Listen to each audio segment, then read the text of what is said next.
Vamos abrir as Escrituras, a palavra de Deus, no livro dos Salmos.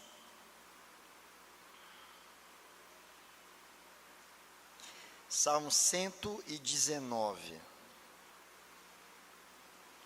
Salmo 119.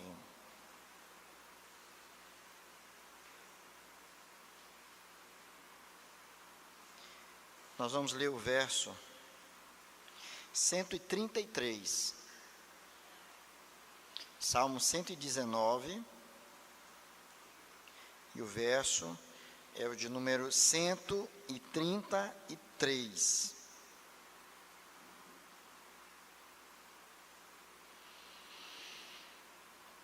Vamos ler todos juntos esse salmo? É apenas um verso, podemos ler todos juntos? Vamos lá? Firma os meus passos na tua palavra, e não me domine iniquidade alguma. Vamos ler mais uma vez? Firma os meus passos na tua palavra, e não me domine iniquidade alguma. Vamos orar? Ó Deus querido, Deus de infinita graça, misericórdia e poder, nós louvamos o teu nome pela bênção que o Senhor concede a nós, nos permitindo participar de um culto a ti, Senhor. Ó Deus querido, muito obrigado, porque aqui podemos cantar, podemos orar, podemos ouvir a tua voz também, através da exposição da tua palavra. Por isso rogamos ao Senhor que abra o nosso coração, abra a nossa mente, e nos faça não somente compreender a palavra, mas nos faça recebê-la como de fato ela é, a palavra viva do Deus vivo. O Senhor nos conhece, sabe das nossas lutas, sabe das lutas que os teus filhos têm enfrentado no dia a dia das suas vidas. E por isso, Pai, alimenta-nos, fortalece-nos, anima-nos e ajuda-nos, Senhor, a compreender a tua palavra, para que possamos vivenciá-la. Em nome de Jesus é que oramos. Amém, Senhor.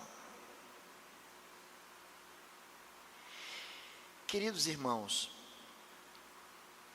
todos nós estamos cientes, todos nós, e eu acredito assim, que todos nós estamos cientes de que, como crentes em Cristo Jesus, que nós somos, nós enfrentamos muitas lutas.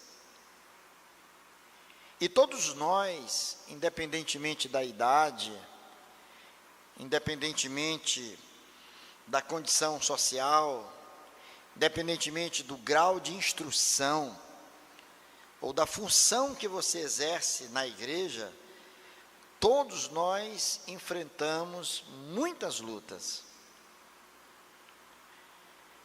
A grande questão é que muitas vezes nós pensamos que as nossas lutas ou as nossas maiores lutas, elas são travadas com inimigos que vêm de fora e que nos ameaçam. São situações, problemas, por exemplo, que surgem na nossa caminhada e que se agigantam diante de nós, roubando a nossa paz. E nós passamos a travar lutas a fim de que essas situações sejam resolvidas, solucionadas. Isso é fato, isso existe. Muitas vezes é alguém, de fato, que tem sido um calo no seu pé. É alguém que tem tentado de todas as formas, quem sabe, te desanimar. Alguém que tem procurado, de alguma maneira, te atrapalhar na tua caminhada. E é alguém que é visto por você como um adversário, alguém que tem vindo contra a tua própria paz. Mas eu tenho refletido muito, especialmente com base nesse texto, que um dos piores inimigos que nós enfrentamos na vida somos nós mesmos. E nem sempre nós nos damos conta disto. Nem sempre nós nos apercebemos desta verdade, de que nós mesmos, muitas vezes, tentamos sabotar aquilo que Deus quer fazer em nossas vidas. Porque nós trazemos no nosso peito um coração enganoso, como diz o profeta Jeremias, enganoso, terrível, e que procura de todas as formas, muitas vezes, nos conduzir por caminhos que desagradam a Deus. Somos atraídos, somos fascinados por um mundo ou por situações que mexem com a nossa sensibilidade, com o nosso coração, nos levando a desprezar aquilo que Deus, de fato, quer realizar na nossa própria vida. Então, pensando nisso, que eu estava refletindo nesta passagem, ou esta passagem me levou a pensar sobre tudo isso, sobre essa luta, meu irmão, que você tem. É uma luta contra a iniquidade, é uma luta contra o pecado que habita no nosso coração. E vejam bem, eu estou falando para pessoas cristãs, eu estou falando para pessoas tementes a Deus, eu estou falando agora para pessoas que amam a Deus, que têm prazer em estar na presença de Deus, mas pessoas que muitas vezes se entristecem por conta do pecado que cometeram. E muitos persistem até na prática de coisas que desagradam a Deus, ou que mantêm certas atitudes na vida que sabem que não agradam ao Senhor. Isso nos machuca.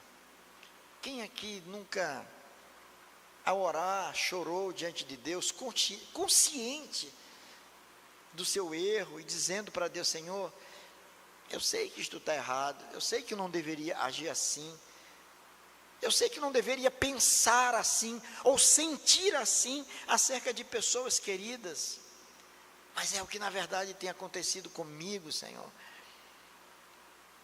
Essas palavras têm saído dos meus lábios com certa frequência, palavras que machucam pessoas. A minha mente, ou pela minha mente tem passado pensamentos que muitas vezes é o alimento, Senhor, é o alimento, sabendo que isso desagrada ao Senhor, e nós sofremos. E muitas vezes, diante dessas situações, o inimigo quer nos fazer acreditar que você não é cristão, que você não é um crente em Cristo Jesus, de que você não é habitado pelo Espírito Santo, ou que Deus já não leva você mais a sério, que Deus já não ouve mais as tuas orações, que Deus está tão desapontado com você, mas tão desapontado com você, que no momento em que você começa a orar, Ele vira o rosto em outra direção, para não ouvir a sua voz.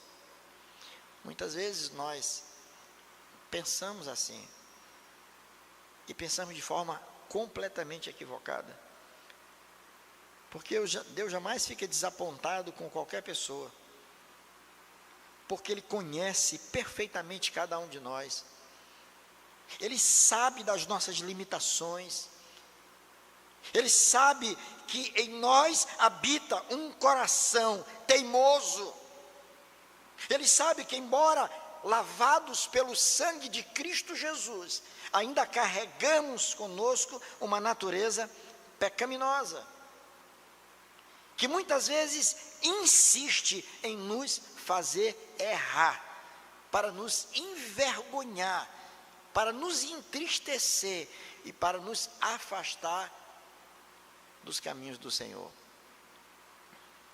Há quantas pessoas que, por conta de algum pecado, de algum deslize, hoje não estão na igreja, por acharem que Deus não vai aceitar o seu culto, Deus não vai recebê-lo, Deus não vai ouvir o seu louvor, quando poderiam estar aqui, colocando a sua vida aos pés do Senhor e dizendo: Senhor, é verdade, eu reconheço o meu pecado, e te peço forças para superá-lo, Senhor. Esse texto que nós lemos está encravado nessa 17ª estrofe deste hino belíssimo que é o Salmo 119. É um hino belíssimo, uma poesia belíssima, composta por 22 estrofes. O Salmo 119 tem 22 estrofes. Cada uma delas composta por 8 versos. Você pode contar depois. Conta do verso 1º ao verso 8º, você dá uma pausa e diz, esse é o primeiro verso. Aí você vai contando de 8 em 8, você vai encontrar 22 estrofes, 22 estrofes. E cada uma dessas estrofes é começada com uma letra do alfabeto hebraico. Uma letra do alfabeto hebraico. E todo o Salmo 119, ele tem um tema que unifica todas as estrofes. É um tema que junta todas as palavras em torno de uma única verdade. E que verdade é essa? É aquela que você encontra acima do primeiro verso. A excelência da lei divina. Todo o Salmo 119, ele aborda essa temática.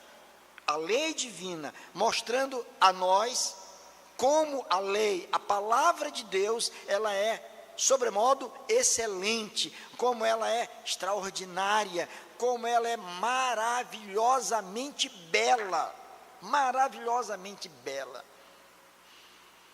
Todos os versos que compõem o Salmo 119, em todas as estrofes, apontam exatamente nessa direção. Falam da grandiosidade, da excelência da lei divina. Nós não sabemos exatamente quem foi que escreveu o Salmo. E vocês têm observado que eu não gosto de dizer quem é o seu autor, porque o autor de toda a Escritura é o Espírito de Deus, é o próprio Deus que é o autor. O que nós encontramos aqui nesses 66 livros é a vontade de Deus revelada a nós, seres humanos. Ele é, portanto, o autor. E Deus, então, usou muitas pessoas, vários escritores, homens que, inspirados pelo próprio Espírito Santo do Senhor, inspirados pelo próprio Deus, então, escreveram o que nós temos aqui.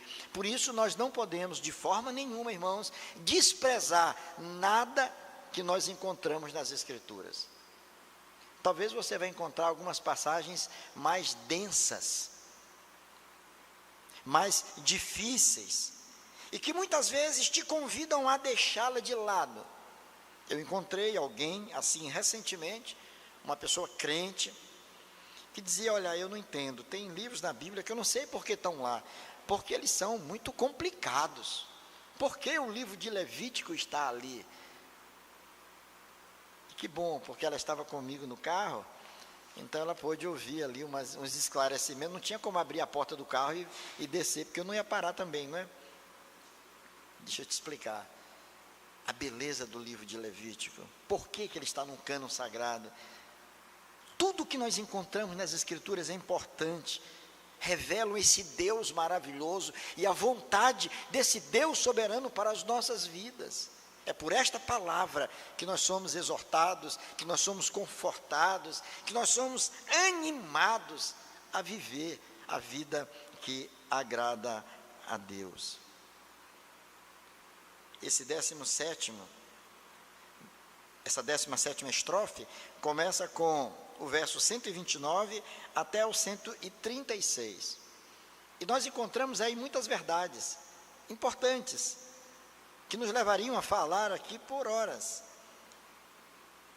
Mas se você observar, no trecho que nós separamos, que é o verso 33, ele diz algo extraordinariamente belo, que parece até que não tem nada a ver com a temática principal, especialmente a parte B do verso, quando ele diz, firma os meus passos na tua palavra. Agora vejam a outra parte, quando ele diz: e não me domine iniquidade alguma. Não me domine iniquidade alguma. Então, o salmista aqui, que embora nós não saibamos exatamente quem ele é, apesar de que muitos estudiosos afirmam de que foi Davi que escreveu, por conta da semelhança das frases, do pensamento, de como ele escreve, há muita semelhança com a forma com que Davi escreveu e também com a própria história e os desafios que Davi vivenciou. Então, provavelmente foi ele. Para nós, agora, neste momento, isto não é algo relevante. O importante é saber que a pessoa que escreveu este salmo é alguém que foi usado por Deus para escrever o que escreveu, visando o nosso crescimento espiritual, visando a glória do Deus eterno. Quem escreveu, sem dúvida alguma, era alguém que conhecia perfeitamente a Deus e conhecia a si mesmo. Conhecia a Deus de um lado e conhecia a si mesmo. E a gente pensa assim, bem, conhecer a si mesmo, mas todo mundo se conhece. Não. As pessoas não conhecem a si mesmo, a menos que conheçam a Deus. Porque é através da palavra, daquilo que o Senhor tem revelado na palavra, que nós passamos a saber quem de fato nós somos, Eu já compartilhei aqui com os irmãos, e de vez em quando eu conto essa história, que eu tive uma professora no curso de filosofia na Universidade Federal do Maranhão, de uma disciplina linda, chamada Antropologia Filosófica. Linda disciplina.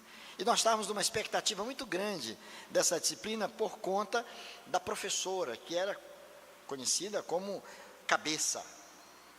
Aí disse, poxa, que bom, uma pessoa com uma graduação excelente, vai tratar de uma disciplina dessa, vamos lá. E ela chegou, então, primeiro dia de aula, trazendo lá papel, distribuiu para todo mundo ficou esperando, e ela disse, vamos fazer uma prova. A reação da turma foi, obviamente, de espanto. Disse, como é? Prova? Prova de quê? Sim, vamos fazer uma prova. Mas como? A senhora mal chegou na turma, ainda nem aprendi seu nome direito, mas como é uma prova? Sim, vamos fazer uma prova. Não se preocupem, apenas coloque o nome de vocês aí, e a pergunta é uma só. E ela disse, escrevam aí a pergunta. O que é o homem? O que é o homem? E alguém disse, como é que é isso? O que é o homem? Sim, escreva o que tu pensa acerca do ser humano, acerca do que é o homem, escreva. Cada um começou a escrever. E eu também comecei a escrever o meu texto. E, obviamente, eu não poderia começar de uma outra forma, a não ser dizer que o homem foi criado por Deus, a imagem e semelhança de Deus, e saí descrevendo isso. Entregamos, começaram as aulas. Primeiro mês passou, ela não fez prova, não fez trabalho, não perturbou ninguém. Segundo mês, terceiro, quarto mês, ela anuncia já, faltando 15 dias para encerrar o período. Prova na próxima semana. Obviamente também, reação de aluno quando fala em prova é de pavor, né? E todo mundo ficou assustado. Como prova? Porque todo mundo achava que aquela era uma professora bem pós-moderna, né? Uma professora que não faz prova, uma professora que não dá trabalho para os alunos, tem uma outra forma de avaliação, todo mundo contente. Ela disse, prova, quero avaliar vocês.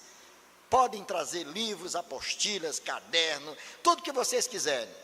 Traga o pai de vocês, a mãe, quem quiser pode botar de lado. Todo mundo preocupado, cada um trazendo o livro. Eu também levei o livro, levei caderno, apostila e tudo mais. Chegou no dia da prova, ela entregou novamente o papel e disse, anotem a questão. O que é o homem? A mesma questão. o que é o homem. Se escrevam, não é possível que depois de 4 meses vocês não aprenderam nada. E todo mundo começou o trabalho, pesquisando, eu fiz. E eu, apesar de ter descrito, colocado no papel aquilo que ela havia ensinado, mas comecei exatamente do mesmo jeito. O homem foi criado à imagem e semelhança de Deus. E o homem só consegue saber a razão da sua existência se ele estiver na presença do Senhor, se o Senhor habitar o seu coração. Enquanto isso não acontece, ele vive iludido acerca de si mesmo.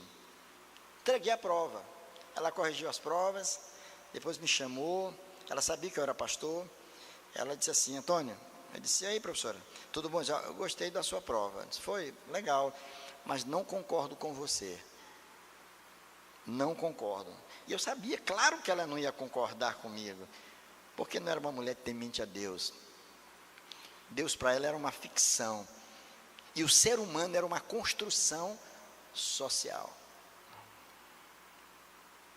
Nós nos enganamos acerca de nós mesmos, e nós estamos aqui diante de alguém que entende perfeitamente quem é Deus, e que entende perfeitamente quem é o homem. Ele sabe quem é o ser humano. E ele apresenta aqui o homem apresentando a si mesmo como alguém que é incomodado, que é passível de ser dominado pela iniquidade, E a palavra que salta aos nossos olhos aqui é essa palavra iniquidade. E o que vem a ser iniquidade? Nós podemos traduzir iniquidade como pecado, como transgressão. Mas a iniquidade tem um sentido muito mais dilatado do que o simples pecado. Não que o pecado seja algo simples, mas você peca, você reconhece que errou, você pede perdão a Deus e você pode abandonar o seu pecado. Mas a iniquidade aponta para um caráter pecaminoso, para algo que é feito intencionalmente, para algo que é feito frequentemente, embora sabendo que aquilo está errado aos olhos de Deus, mas pessoas que insistem na prática daquilo que desagrada a Deus. Tem um peso aos olhos de Deus muito grande. É pecado, é iniquidade. Por isso, lá no Salmo 45, no verso 7, o texto diz que o Senhor, Ele odeia o pecado. Palavra dura, pesada, não é verdade? O Senhor vai odiar alguma coisa, sim. Ele odeia o pecado, não tolera o pecado, não tolera a iniquidade. Perdão, é a palavra utilizada. Ele abomina esse caráter iníquo que habita no coração do homem. Por isso mesmo, o salmista nos mostra com estas palavras aqui: e não me domine iniquidade alguma. Você vai ver que isto aqui é uma oração que ele está fazendo. Ele não está apresentando a Deus como ele faz no verso, por exemplo, que inaugura essa estrofe 17, quando ele diz: admiráveis são os teus testemunhos. No verso seguinte ele diz: a revelação das tuas palavras esclarece e dá entendimento aos simples. Neste caso, o salmista ele está apontando, se referindo para quem Deus é, o que Ele faz e a beleza que há no próprio Senhor. Mas aqui, nesse verso 33, como também no verso 32, que antecede esse naturalmente, você vai ver o salmista fazendo uma oração ao Senhor. Observe, por exemplo, o verso 32, quando ele diz: volta-te para mim e tem piedade de mim, segundo costumas fazer aos que amam o teu nome. Isso é uma oração que ele faz. Ele está pedindo algo a Deus. E ele diz mais, no verso 133, na sua oração: firma os meus passos na tua palavra, e não me domine iniquidade alguma. Diante disto, nós chegamos a uma conclusão, irmãos. Simples conclusão. Que todos nós, como cristãos que somos, devemos orar por vitória em nossa luta contra o pecado. Que a nossa oração não deve ser simplesmente pela aquisição de bens materiais, ou que o Senhor nos livre de situações que nos incomodam nesta vida.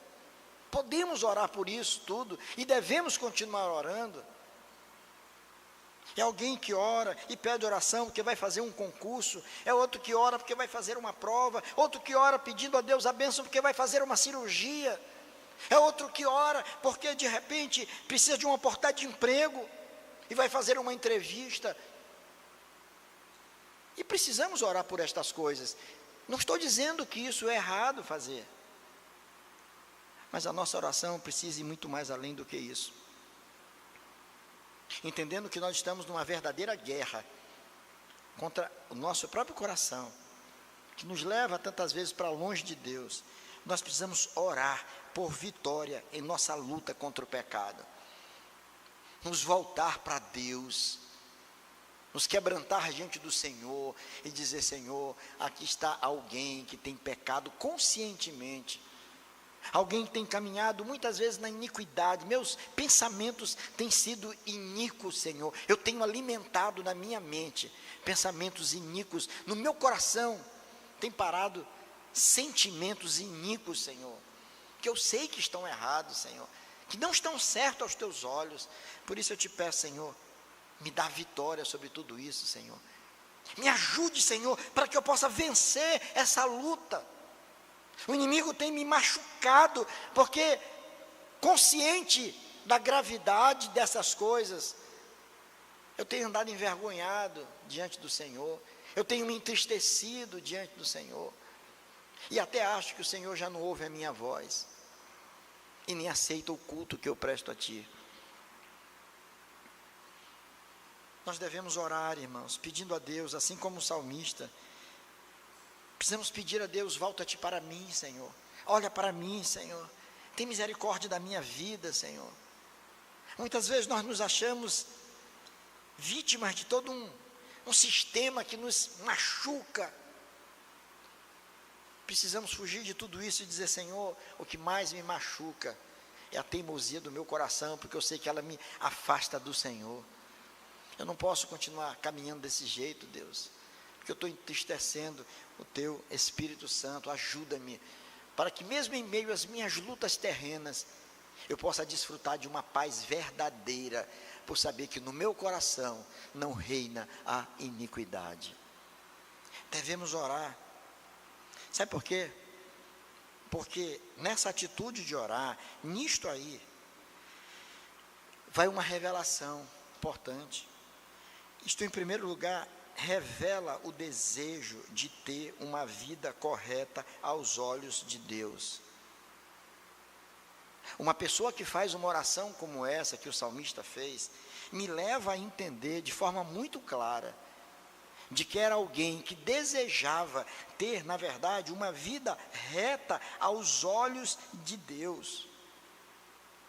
É alguém que estava consciente que pensamentos iníquos, sentimentos iníquos e atitudes iníquas são incompatíveis com uma vida piedosa.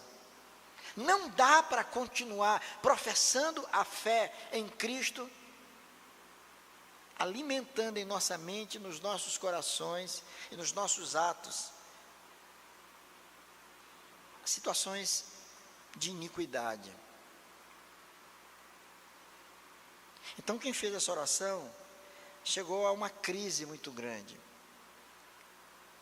E ele faz esse pedido a Deus: oh meu Deus, em outras palavras, me ajude, Senhor. A iniquidade é uma realidade. Eu sei que o Senhor odeia a iniquidade, odeia o pecado, mas Ele tem cirandado a minha vida, Senhor. Tem ocupado lugar na minha mente, no meu coração, nas minhas atitudes, Senhor. Me ajude, Senhor. Me ajude, Senhor. Só faz essa oração, irmãos, quem de fato quer ter uma vida correta aos olhos do Senhor. O salmista Davi cometeu um pecado. Aos nossos olhos, né? Nós que estabelecemos diferença entre pecados, um pecado muito grave. Cometeu um adultério. Planejou, orquestrou um crime. Foi responsável pela morte de um homem. Cometeu um assassinato. Davi era alguém que talvez, se visse nos nossos dias, nós não queríamos muito acordo com ele não, porque nós somos às vezes de coração tão duro. Mas aquele homem foi levado ao arrependimento. Aquele homem reconheceu que estava errado. E Deus mudou a disposição do seu coração. E ele então, no Salmo 51, diz: cria em mim, ó Deus, um coração puro. Cria em mim um coração puro. Eu não tenho um coração puro. Meu coração é iníquo, pecaminoso. Muda o meu coração, muda a disposição do meu coração. Me ajude, Senhor. Ele clamou a Deus. No Salmo 32, que também ele que escreve, ele diz: bem-aventurado é aquele cuja iniquidade é perdoada. Bem-aventurado tu é, feliz o homem que não anda com esse peso da culpa nos seus ombros, que tem o seu pecado perdoado. Davi pecou, Davi entristeceu o Espírito do Senhor, fez algo muito grave, mas Deus conduziu a ele ao arrependimento. Ele teve a sua vida restaurada, transformada. E o Senhor restaura a vida de qualquer pessoa que o busque verdadeiramente, que arrependido busque a sua face. Aquele homem ora dessa forma, ao escrever essas palavras tão bonitas, porque ele desejava ter uma vida correta aos olhos de Deus. Irmão, não tem coisa mais bonita do que você ver homens e mulheres conscientes das suas fragilidades, mas que têm lutado para ter uma vida correta aos olhos de Deus. Tem sido essa, meu irmão, minha irmã, as tuas atitudes, a tua intenção? Tem sido esse o teu alvo de vida? Você tem procurado melhorar? Você tem procurado levar uma vida mais piedosa, mais correta aos olhos de Deus? Você tem notado que certas atitudes que você pratica são desagradáveis ao Senhor? Tem te incomodado certos pensamentos que têm ocupado a tua mente e o teu coração? Coloca isso diante de Deus e busca ao Senhor. Pede a Deus que te dê vitória diante disso, porque diga para Deus: Senhor, eu quero viver de forma agradável ao Senhor. Eu peço a Ti, eu quero, eu preciso, eu desejo viver assim. Mas ao olhar esta oração, nós vamos ver que ela não somente revela o desejo de um homem de ter uma vida correta aos olhos de Deus. Nós vamos encontrar aqui também, nesta oração, um homem demonstrando, ou uma demonstração da admissão da sua total vulnerabilidade,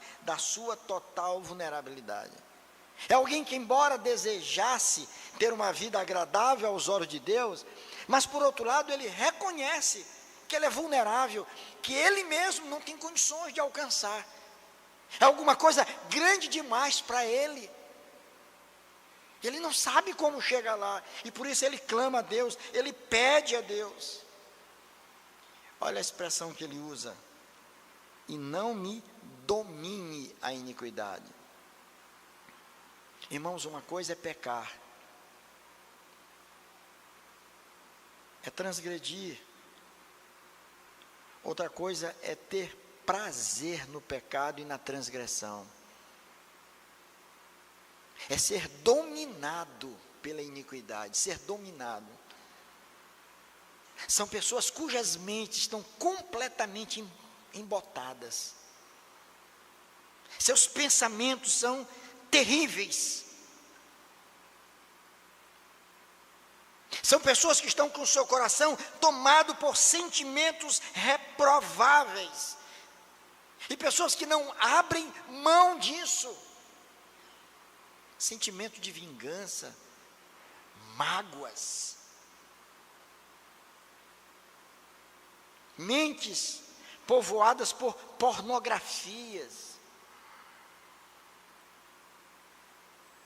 Homens de olhos maldosos.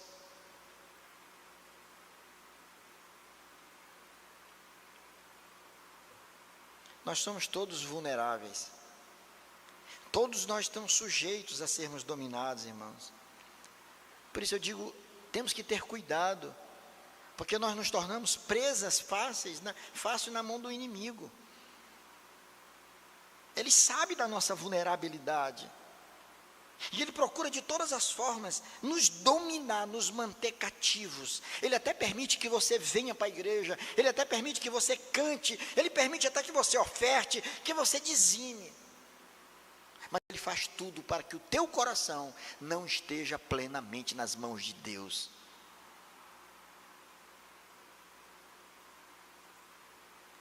Por isso o salmista aqui, ele clama ao Senhor. Clama porque ele tinha um desejo de ter uma vida piedosa. Por outro lado, ele sabe que isso era um alvo muito maior do que as suas forças. Então ele admite a sua vulnerabilidade. Posso eu ser dominado? Por isso ele diz, e não me domine iniquidade alguma. Você consegue entender a seriedade disso? Pense assim, olha, quem escreveu isso aqui? Um homem de Deus. Não foi qualquer um. Foi um homem de Deus, um homem que amava muito ao Senhor. Tanto é que o Senhor fez desta pessoa um instrumento para escrever o que escreveu. Mas esse homem está dizendo para nós aqui, de que ele é vulnerável, de que ele pode sim ser dominado pela iniquidade. Ele pode ser dominado.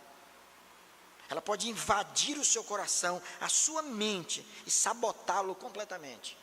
Impedir que ele seja um homem segundo o coração de Deus, uma mulher segundo o coração de Deus, um homem que por mais que tropece ou peque, mas um homem que facilmente é conduzido ao arrependimento, um homem que reconhece facilmente que errou e facilmente se coloca diante de Deus e diz, Senhor, me perdoa, Pai, me ajude, Senhor, tem misericórdia de mim. Não é aquele que ora simplesmente dizendo, Senhor, perdoa os meus pecados, e alguns até chegam a dizer, a minha multidão de pecados. Mas quem aqui, irmãos, que ora e diz, Senhor, me perdoa, porque eu sou mentiroso. Me perdoa, Senhor, porque meus olhos são impuros. Me perdoa porque eu sou maledicente, maldoso. Me perdoa porque eu gosto de falar mal da vida dos outros. Me perdoa porque eu julgo facilmente os meus irmãos e os condeno no tribunal do meu coração. Quantos de nós pode orar assim ao Senhor, dizer, Senhor, olha, me perdoa porque esse sou eu. Não permita que eu seja dominado por isso, Senhor, de forma nenhuma, porque eu quero ter uma vida agradável ao Senhor, mas eu sei que eu sou extremamente vulnerável, estou sujeito a esse domínio. Spurgeon que diz algo muito interessante, diz, olha, eu prefiro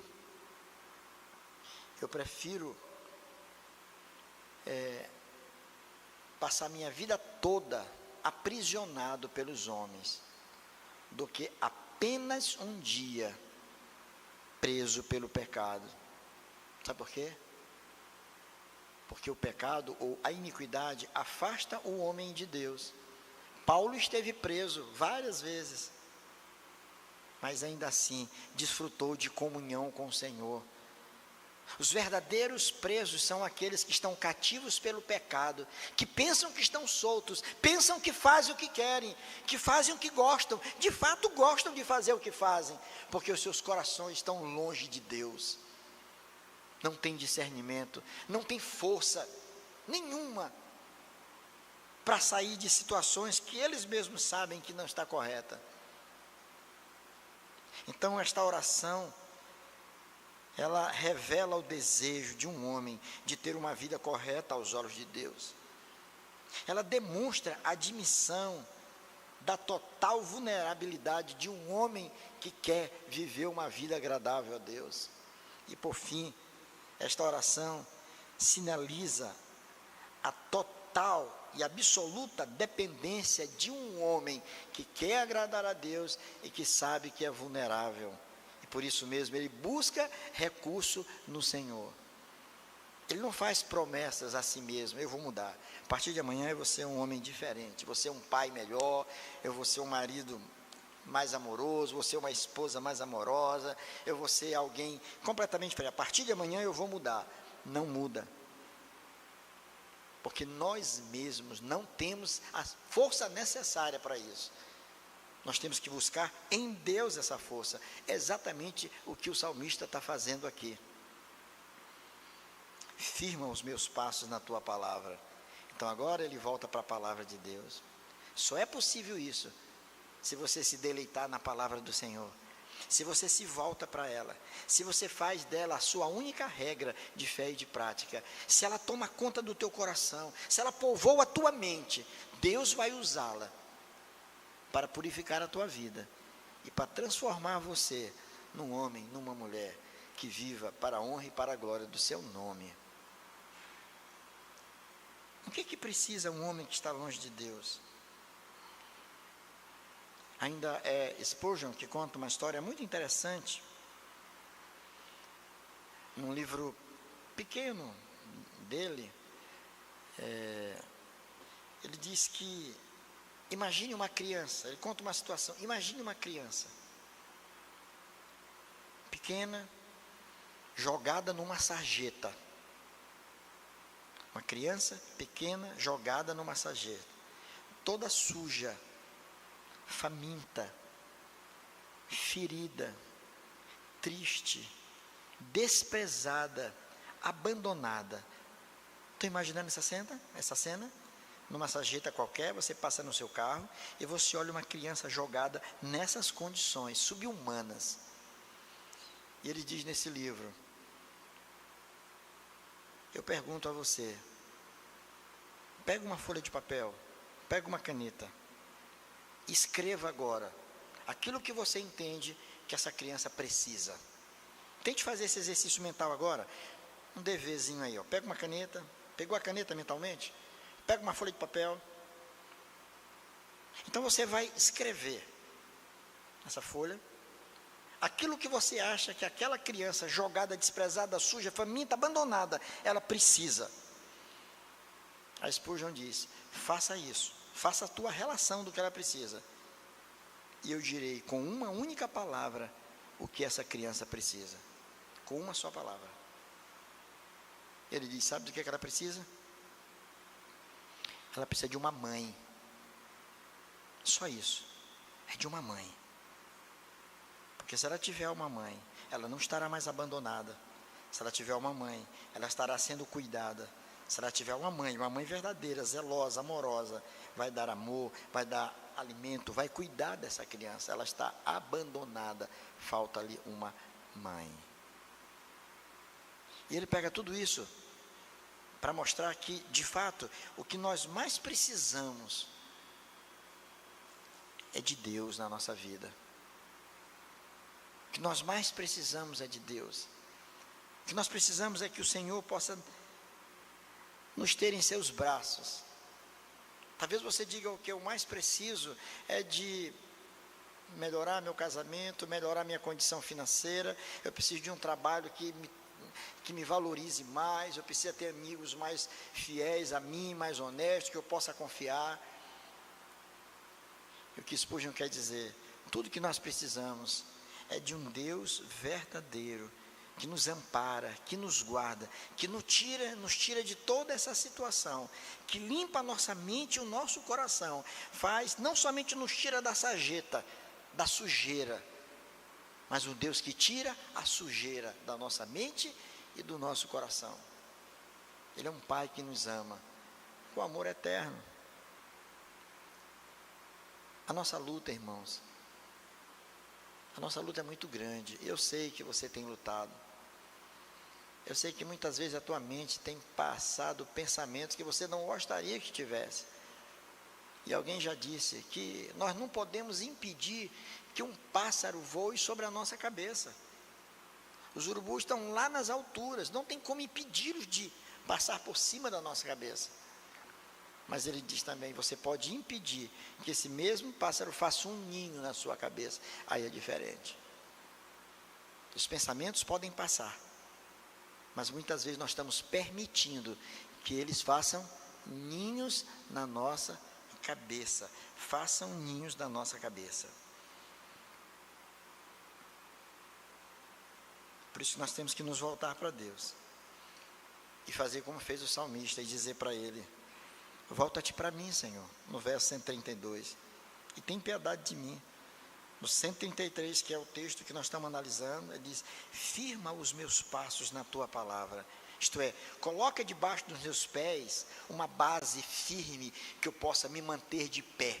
Eu tenho andado em areias movediças, que a tua palavra seja a minha base, que eu possa caminhar seguro por ela. Então, Senhor, que não me domine a iniquidade alguma.